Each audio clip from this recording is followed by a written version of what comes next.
Alright, so hello to all the people. This is me Shyam, and in this video we will discuss about doctrine of separation of power. This video is powered by Vidyanvita Educational Trust. So without much further ado, let's get started. The doctrine of separation of powers is a fundamental principle of democratic governance. इसका मतलब क्या है? Simple language में अगर मैं बताऊं तो separation of powers एक ऐसा प्रिंसिपल है जो डेमोक्रेसी के फंक्शनिंग का बेसिक फाउंडेशन है। अब डेमोक्रेसी कैसे प्रॉपरली चल सकती है? वो तभी प्रॉपरली चल सकती है जब पावर एक जगह कॉन्सेंट्रेट ना हो। It means that the powers of government should be divided among different organs. Government की सारी पावर एक ही अथॉरिटी के पास नहीं होनी चाहिए, उसको डिफरेंट ऑर्गन्स ऑफ गवर्नमेंट के बीच डिवाइड कर दिया जाता है so that no single authority becomes too powerful. अगर पावर एक ही इंस्टीट्यूशन के पास हो जाए तो वो डिक्टेटरशिप या मिसयूज ऑफ पावर का रीजन बन सकता है, इसीलिए पावर्स को डिवाइड करना जरूरी है। पहले के टाइम में मोनार्की सिस्टम होता था जहां किंग के पास एब्सोल्यूट पावर होती थी, मतलब किंग लॉ बनाता था, लॉ इंप्लीमेंट करता था और पनिशमेंट भी वही डिसाइड करता था। Such concentration of power often resulted in arbitrary decisions. जब पावर एक ही पर्सन के पास होती है तो डिसीजंस आर्बिट्ररी हो जाते हैं। आर्बिट्ररी का मतलब है without rules and without accountability, यानी रूलर जो चाहे वो कर सकता है। But now in modern democratic systems this concentration is avoided. Modern democracies में इसी प्रॉब्लम को सॉल्व करने के लिए सेपरेशन ऑफ पावर्स का कॉन्सेप्ट एडॉप्ट किया गया है। गवर्नमेंट की पावर्स को तीन ऑर्गन में डिवाइड किया गया है, legislature, executive as well as judiciary. Each organ performs a distinct function, मतलब कोई ऑर्गन दूसरे के काम में टांग नहीं अड़ाता।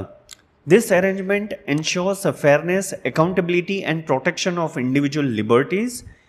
इस सिस्टम का मेन पर्पस है फेयर गवर्नेंस, अकाउंटेबिलिटी और सिटीजन्स के राइट्स को प्रोटेक्ट करना।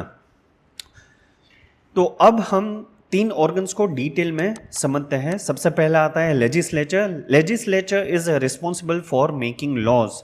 वो लॉ बनाने का काम करता है। गवर्नेंस का बेस ही लॉज होते हैं।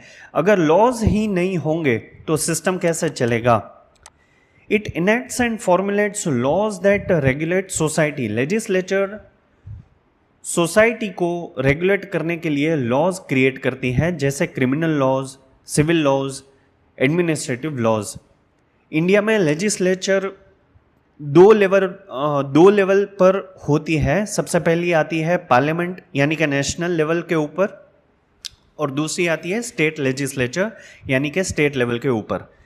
देन कम्स द एग्जीक्यूटिव जो हमारी दूसरी ऑर्गन है। The executive is responsible for implementing the laws. Executive का काम है लॉ को इम्प्लीमेंट करना। लॉ बनाना लेजिस्लेचर का काम है, लेकिन लॉ को ग्राउंड पर अप्लाई करवाना ये एग्जीक्यूटिव का काम है। It ensures that laws are applied in practice, यानी लॉज सिर्फ किताब में पढ़े ना रहे, उनको प्रैक्टिकली इन्फोर्स किया जाए। इंडिया में एग्जीक्यूटिव में इंक्लूड होते हैं president, prime minister, council of ministers, governors as well as administrative authorities. Government के daily administrative functions executive handle करता है। अब हम तीसरे ऑर्गन की बात करें, which is the judiciary. Then the judiciary interprets laws and delivers justice. Judiciary का काम है लॉज को इंटरप्रेट करना और जस्टिस डिलीवर करना। अगर किसी लॉ का वायलेशन होता है या डिस्प्यूट होता है तो कोर्ट उसको डिसाइड करता है। जुडिशरी चेक करती है कि लॉज कॉन्स्टिट्यूशन के अगेंस्ट तो नहीं है। इस प्रोसेस को कहते हैं जुडिशियल रिव्यू। इंडिया की जुडिशरी स्ट्रक्चर है, सबसे पहला आता है supreme court, then comes the high court, then comes the district court and then there are subordinate courts. Judiciary को गार्जियन ऑफ द कॉन्स्टिट्यूशन कहा जाता है क्योंकि वो कॉन्स्टिट्यूशन को प्रोटेक्ट करती है। अब अगर हम लोग हिस्टोरिकल डेवलपमेंट के बारे में देखें कि ये पूरी डॉक्ट्रिन जो डेवलप हुई थी तो वो कैसे डेवलप हुई थी, तो एक बहुत महान फिलोसोफर हो गए एरिस्टोटल, उसने सबसे पहले गवर्नमेंट फंक्शंस को क्लासिफाई किया। उन्होंने गवर्नमेंट एक्टिविटीज़ को 3 कैटेगरीज में डिवाइड किया था। फिर बाद में आते हैं कि फ्रेंच फिलोसोफर मॉन्टेस्क्यू ने इस डॉक्ट्रिन को मॉडर्न फॉर्म दिया। उनकी फेमस बुक थी द स्पिरिट ऑफ लॉज। उन्होंने कहा लिबर्टी तभी पॉसिबल है जब लेजिस्लेटिव, एग्जीक्यूटिव और जुडिशियल पावर्स सेपरेट हो।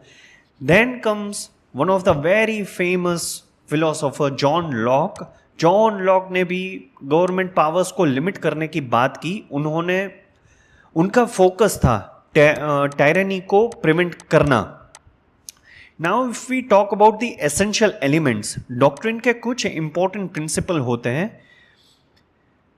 सबसे पहला है different persons in different organs, मतलब कि एक ही पर्सन 2 ऑर्गन में साइमल्टेनियसली पोजीशन होल्ड नहीं करे। दूसरा है इंडिपेंडेंस ऑफ ईच ऑर्गन, हर ऑर्गन इंडिपेंडेंट होना चाहिए, दूसरा ऑर्गन उसके फंक्शनिंग में इंटरफियर ना करे तो ज़्यादा बेहतर है।